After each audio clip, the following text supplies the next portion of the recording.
I have got to get on with my pruning, so I'm not very proud of my garden at the moment because I'm wielding the secateurs and I'm cutting back my roses and many of the summer flowering shrubs and lots of the ornamental plants. I'm not touching the spring flowering shrubs at the moment because most of those have yet to flower,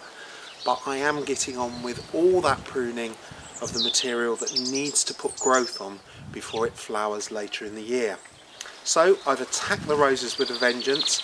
and I'm going to show you my first job, which is going through pruning a bush rose. So I've cut the older stems from the centre of this rose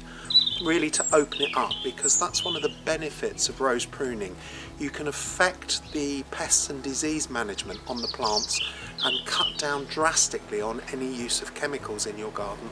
if you open up the centre to allow air to circulate through the middle of the bush. So what I've also done is prune out some of the twiggier branches which aren't going to produce very strong buds,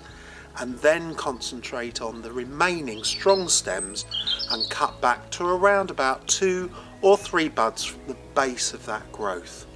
It looks a bit drastic, but all that hard cutting will encourage just a few of the strongest shoots to be made, and they'll carry plenty of flower by the time we get to about June, July time.